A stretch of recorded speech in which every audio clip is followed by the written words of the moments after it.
Je vous invite à trouver l'Évangile selon Jean et le premier chapitre, sur la page 1174 dans les Bibles de l'Église. Nous allons regarder les versets 14 à 18, mais je vais lire à partir du début. Mais avant de lire, nous voulons prier pour demander l'aide de notre Dieu. Merci, notre Père, pour ta parole. Nous te prions surtout pour ta parole devenue chair. Et nous te remercions pour cette parole que tu as inspirée, que tu as soufflée par le Saint-Esprit, que nous as donnée par lui et par ton serviteur Jean. Et Seigneur, nous voulons te demander que tu nous aides maintenant à entendre non seulement la voix d'un homme, mais à entendre surtout ta voix à toi. Nous voulons t'entendre, notre Père. Nous voulons communier avec toi. Nous voulons parler, discuter avec toi. Nous voulons entendre ce que tu veux nous dire. Nous voulons nous laisser instruire et corriger et même reprocher.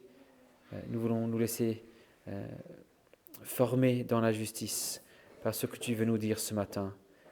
Transforme-nous, sauve-nous, sanctifie-nous et donne-nous de contempler ta gloire tous ensemble pour que tu sois glorifié au milieu de nous.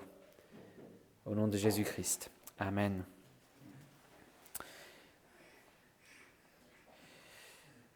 Nous allons lire donc les 18 premiers versets.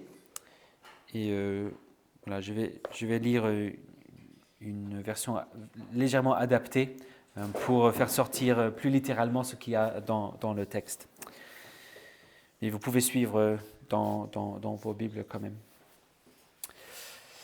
Au commencement était la parole, et la parole était avec Dieu, et la parole était Dieu. Elle était au commencement avec Dieu.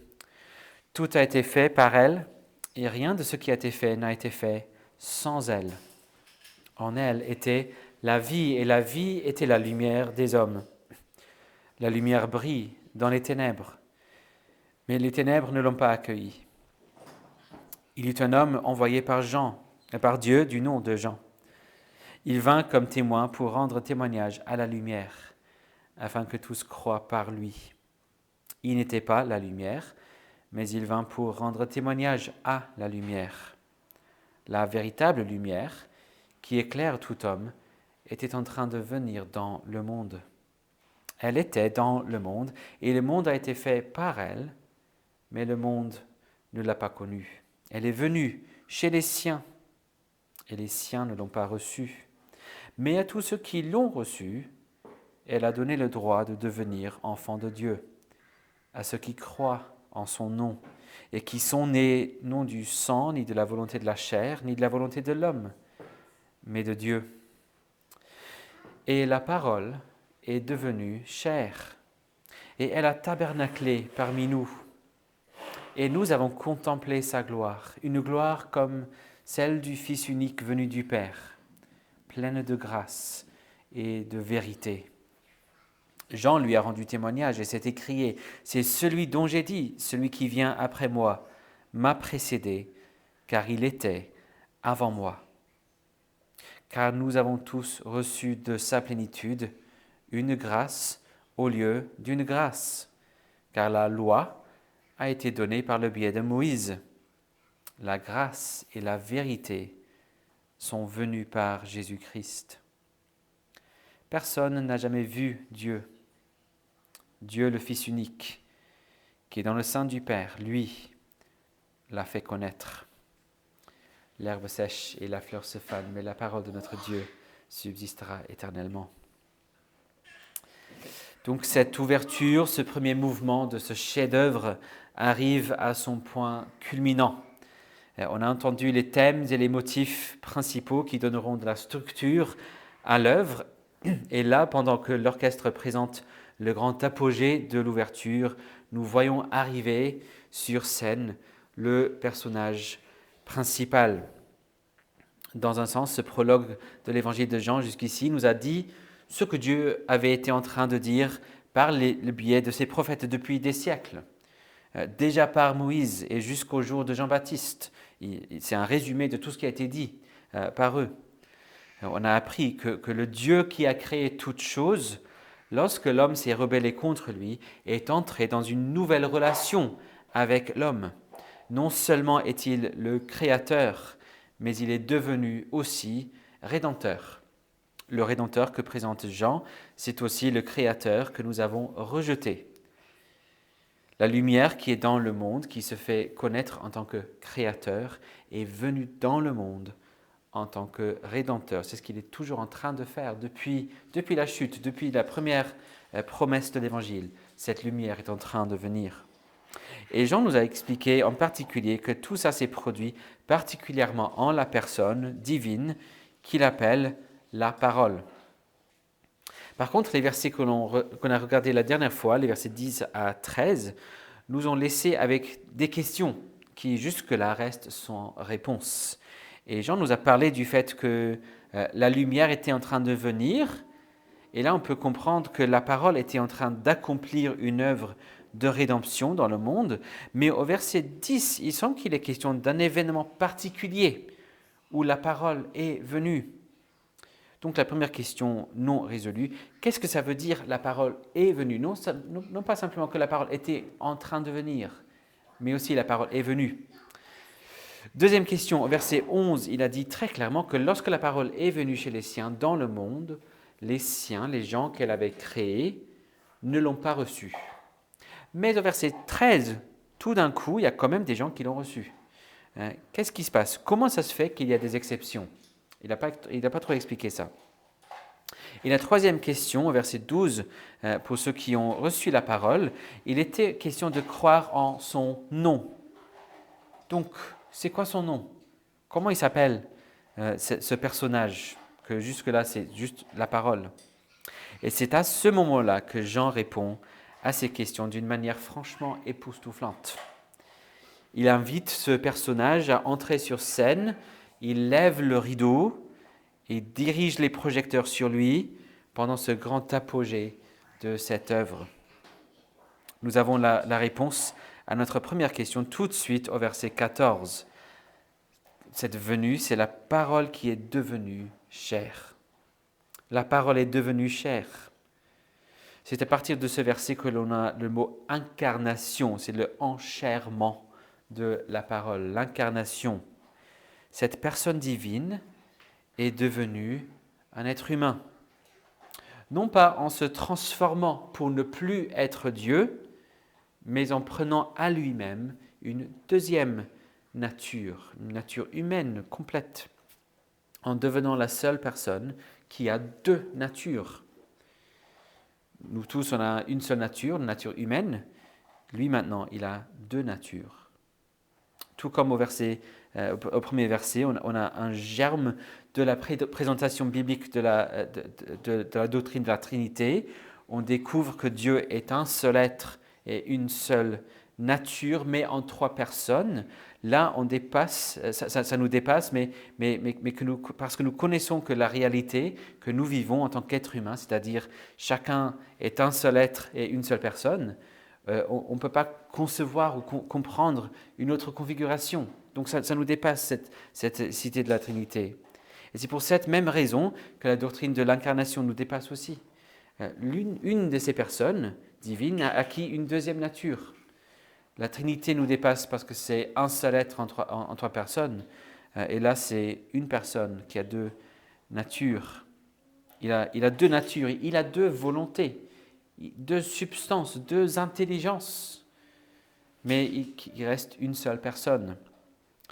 Et ce n'est pas simplement qu'il a piloté cette deuxième nature de manière temporaire, comme si c'était une sorte de robot, juste pour un temps. Ce n'était pas juste un corps humain, mais une nature humaine qu'il a acquise de façon permanente.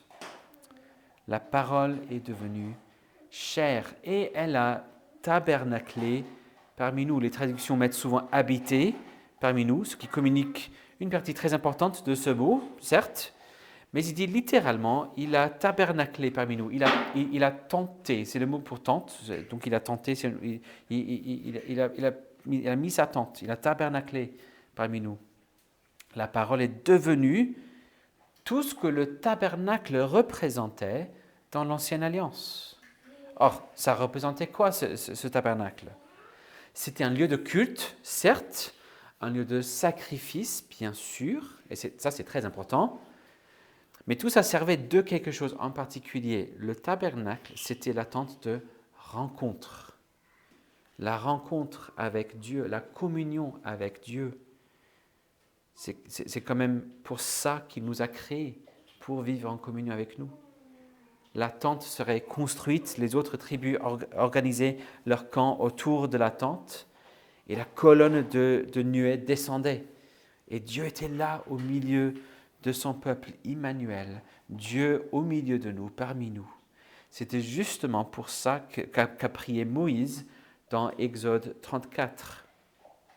Il a compris, après l'épisode du veau d'or, que le problème, c'était que le peuple était un peuple à la nuque raide. Et il a très bien compris que la solution, au moins en partie, serait que Dieu marche au milieu du peuple. Il dit, Exode 34, verset 9, « Si j'ai obtenu ta faveur, que le Seigneur marche au milieu de nous, car c'est un peuple à la nuque raide, tu pardonneras notre faute et notre péché, et tu nous prendras pour héritage. » Et la réponse qu'il a eue, c'est que la tente de rencontre se mette au centre du camp, au milieu du peuple. Mais ce n'était que l'ombre de la vraie réponse à la prière de Moïse. La vraie réponse se trouve ici au verset 14. La parole est devenue chair. C'est Immanuel, c'est Dieu au milieu de nous. Et c'est aussi au verset 14 qu'on apprend un peu plus sur la relation entre Dieu et la parole. Car la gloire de cette parole, c'est la gloire du Fils unique. Littéralement, c'est un mot qui exprime uniquement engendré, Fils unique, la gloire de celui qui est uniquement engendré du Père. Cela souligne leur proximité, leur intimité. C'est la parole qui reflète Dieu. C'est un Fils qui est une expression intime, aimée du Père. Et en ce Fils divin, donc, nous avons Dieu lui-même au milieu de nous.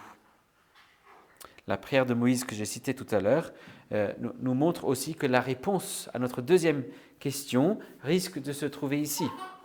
La question, c'était comment ça se fait qu'il y a eu certains qui ont quand même reçu la parole. Et il a décrit les problèmes universels, c'est-à-dire que l'on rejette la parole en tant que lumière qui est là, en tant que créateur. Et nous avons rejeté la parole venue pour nous sauver. Les siens ne l'ont pas reçue, mais à tous ceux qui l'ont reçue, comment ça se fait qu'il y a quand même des gens qui l'ont reçue? En gros, Jean comprend que le problème de l'humanité, c'est la description de Moïse pour son peuple. C'est un peuple à la nuque raide. Et quel est le remède pour la nuque raide? Verset 14, nous avons contemplé sa gloire. Voir et contempler la gloire de Dieu. C'était également le remède pour le découragement que vivait Moïse après l'épisode du veau d'or. C'était ça sa prière quand il est revenu, quand il est rentré au mont Sinaï. Fais-moi voir ta gloire. Et Moïse l'a vu, mais aussi il n'a pas vu. Il a vu par derrière, il a vu son dos. Mais pour le reste de sa vie, son visage brillait littéralement parce qu'il avait vu cette gloire, même simplement par derrière. Et le peuple a pu voir cette gloire reflétée sur le visage de Moïse, mais il fallait aussi voiler son visage. Non pas simplement pour cacher ce reflet de la gloire, pour protéger les yeux du peuple, mais aussi pour cacher le fait que ce reflet était en train de déteindre. Ce n'était qu'un reflet, et c'était un reflet temporaire qui allait disparaître un jour. Donc pour ne pas décourager les gens, parce que cette gloire allait disparaître. Mais Jean et les autres disciples, et beaucoup d'autres, ont pu, eux, contempler la gloire de la parole devenue chair. Et c'est justement pour ça qu'il existe des gens qui l'ont reçue. Ils ont vu cette gloire. Mais un lecteur à l'époque de Jean poserait une question que nous ne poserions pas. Nous vivons dans un monde où on est convaincu que tout va de mieux en mieux. On croit dans le progrès. On présume que ça va aller de mieux en mieux. Mais pour Jean et ses premiers lecteurs, ils avaient plutôt la perspective qu'il vaut toujours mieux se baser sur le fondement du passé, sur l'autorité de ceux qui nous ont précédés. Et donc, ce qui est mieux, ce n'est pas forcément nouveau, c'est ce qui est ancien. Donc, leur question, c'est comment ça se fait qu'il y a quelqu'un qui est à la fois plus récent et plus grand que Moïse? Comment ça se fait que le dernier mot est plus grand, plus important que le premier mot? Et tout comme Jean a mis une parenthèse qui parlait de Jean-Baptiste, le dernier des prophètes de l'Ancienne Alliance, pour introduire l'idée de la venue de la lumière dans le monde, Jean met une deuxième parenthèse pour nous parler de cette venue en plus de détails. Et la réponse est simple. Jean-Baptiste, le dernier prophète, lorsqu'il a rendu témoignage à la parole devenue chair, il a dit « Même s'il vient après moi, il est avant moi. Il est plus grand que moi, plus important que moi. Pourquoi? Justement parce qu'il était avant moi. Il est venu plus récemment, mais aussi, il est beaucoup, beaucoup, beaucoup plus ancien. » Mais Jean ira encore plus loin. Il dira non seulement que cette parole est avant Jean, le dernier prophète, mais aussi avant Moïse, le premier des prophètes. Et c'est en expliquant cela qu'il répond à notre troisième question, à savoir quel est son nom? Quel est son nom? Jean a dit au verset 14 que nous avons vu sa gloire pleine de grâce et de vérité. Et après la parenthèse du verset 15, il continue en expliquant ce qu'il veut dire par cela. Car nous avons tous reçu de sa plénitude une grâce au lieu d'une grâce. Pas simplement grâce ajoutée sur une autre grâce, mais une grâce au lieu d'une grâce. Car la loi a été donnée par le biais de Moïse, mais la grâce et la vérité sont venues par Jésus-Christ. Comment ça se fait que nous avons contemplé cette gloire du Fils unique, cette gloire pleine de grâce et de vérité? C'est parce que par cette plénitude, la parole a remplacé une grâce pour une autre. Quelle était la grâce que nous avions avant? C'était la loi de Moïse. C'était une grâce. Quand Jean nous parle de Moïse au verset 17, ce n'est pas pour nous dire « Moïse nous a donné un truc un peu nul et Jésus nous a donné quelque chose de merveilleux ». Non, la loi était une grâce. C'était une révélation de la rédemption, la promesse et une loi pour le peuple. Dans la loi, on a l'expression du caractère et de la volonté de Dieu. C'est une révélation de Dieu lui-même dans la loi. C'était vraiment une grâce. Mais c'était le maximum que pouvait dispenser Moïse. Lui, il a vu la gloire de Dieu. Il a parlé avec Dieu comme un ami parle à son ami. Il n'y a que lui qui a vécu ça. Et ce qui lui restait de ça, pour partager avec le peuple, c'était la loi. Vraiment une grâce, mais une grâce limitée. Le peuple n'a pas reçu ce qu'a reçu Moïse. Moïse a vu la gloire de Dieu, et ce qu'il avait à transmettre, c'était simplement la loi. Mais quant à la parole, nous avons tous reçu de sa plénitude une grâce qui remplace cette grâce. Non pas en abandonnant cette grâce, non pas en disant on ne veut plus cette loi, mais en allant plus loin. La grâce et la vérité sont venues par Jésus-Christ. Voilà la réponse. Le nom, c'est Jésus-Christ. C'est en ce nom-là qu'il faut croire, Jésus-Christ. Mais il y a plus que ça. Lorsque Dieu a révélé sa gloire à Moïse, il a énoncé son nom à Moïse, l'Éternel. L'Éternel, Dieu compatissant et qui fait grâce, lent à la colère, abondant de bienveillance et de fidélité. C'est ça le nom qu'il a énoncé à Moïse.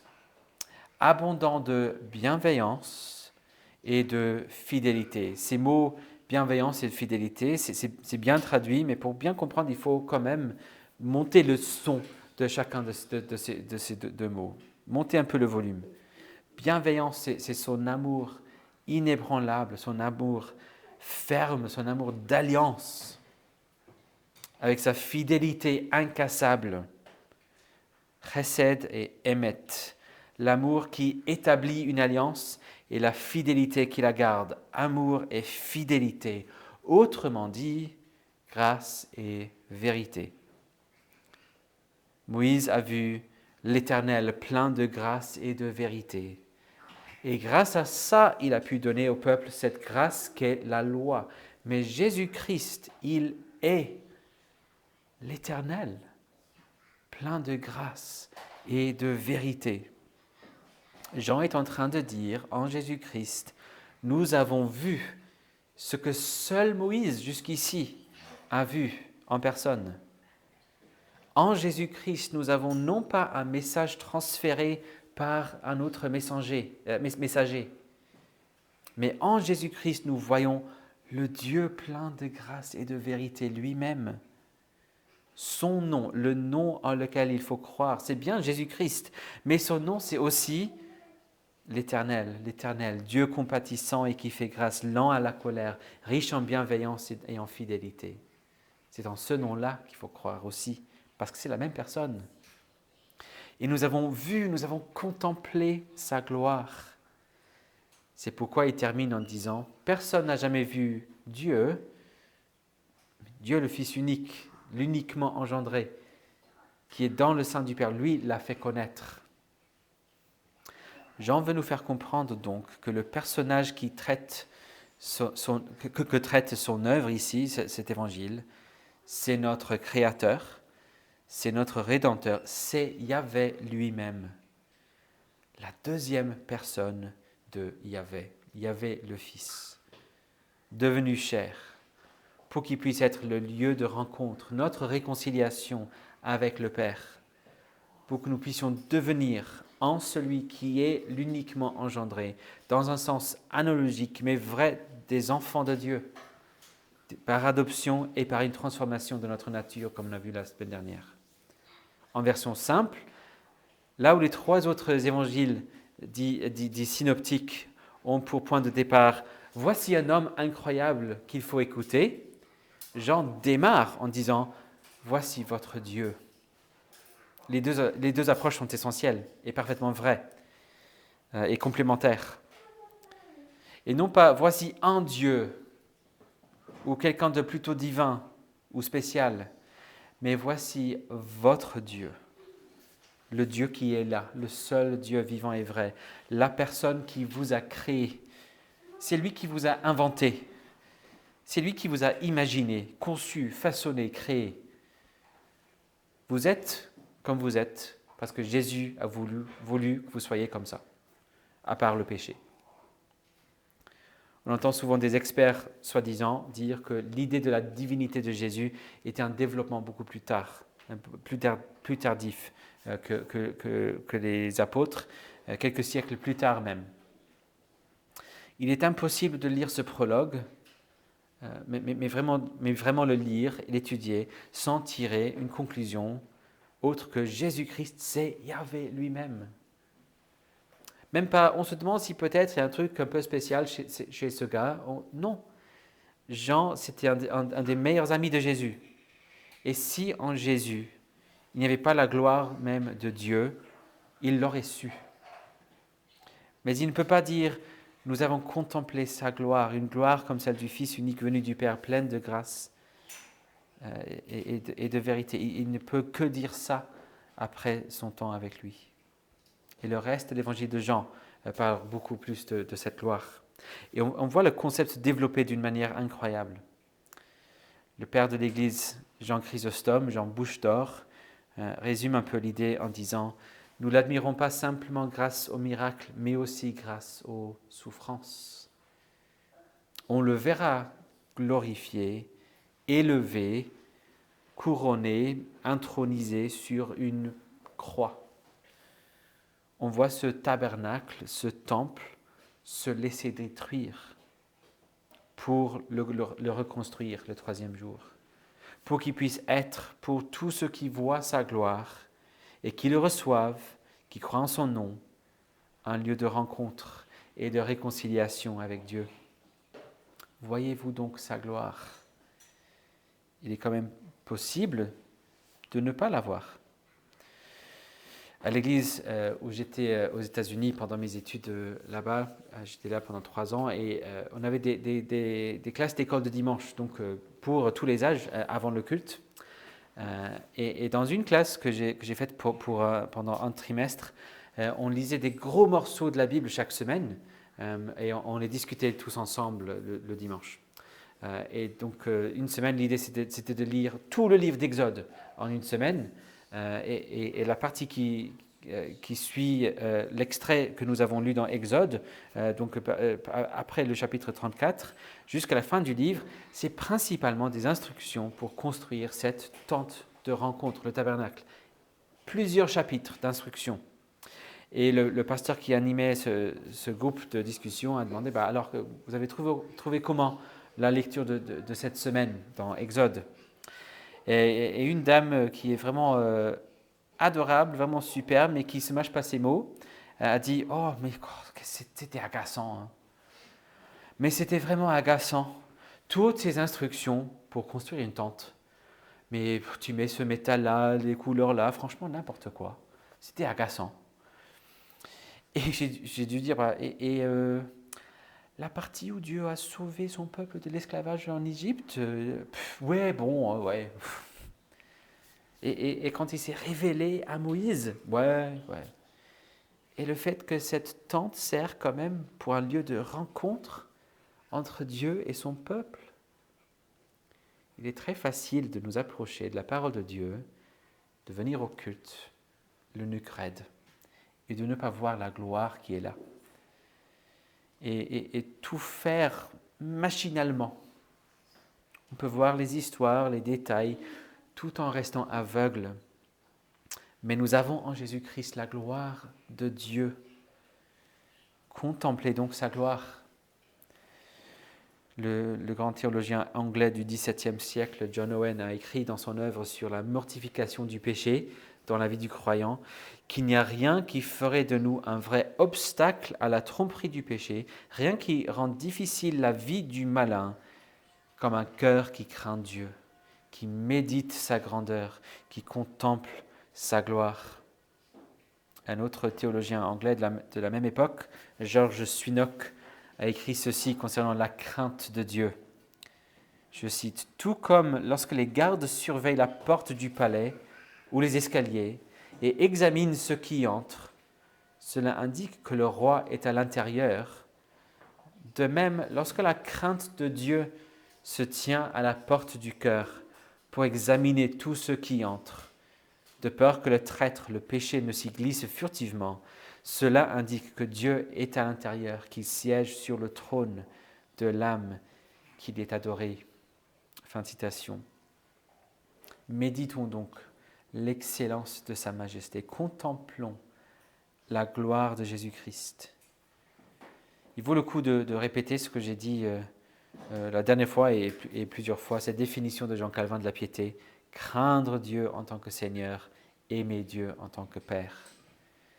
Nous qui nous confions à Jésus-Christ, nous qui sommes devenus enfants de Dieu, contemplons la gloire de Jésus. Et si on ne connaît pas encore Jésus, si on ne connaît pas vraiment Jésus, il faut que vous vous posiez la question « Pourquoi ?» De plus en plus sur les sites web où on peut laisser un avis, ils vérifient qu'on a vraiment acheté tel ou tel objet ou qu'on a vraiment visité tel ou tel endroit. Et l'objectif de Jean dans ce prologue, c'est de vous persuader à lire ce livre, découvrir Jésus.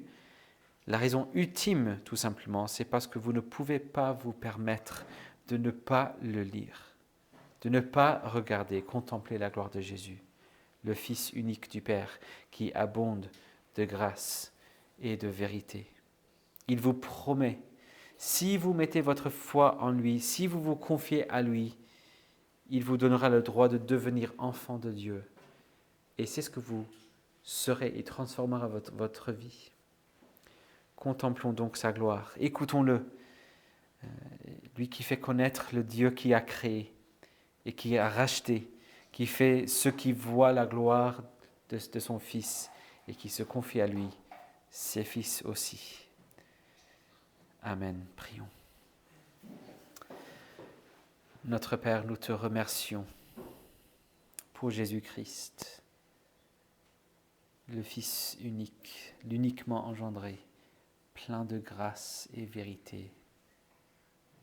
Jésus, tu es notre Dieu, tu es l'Éternel, l'Éternel, abondant de bienveillance et de fidélité.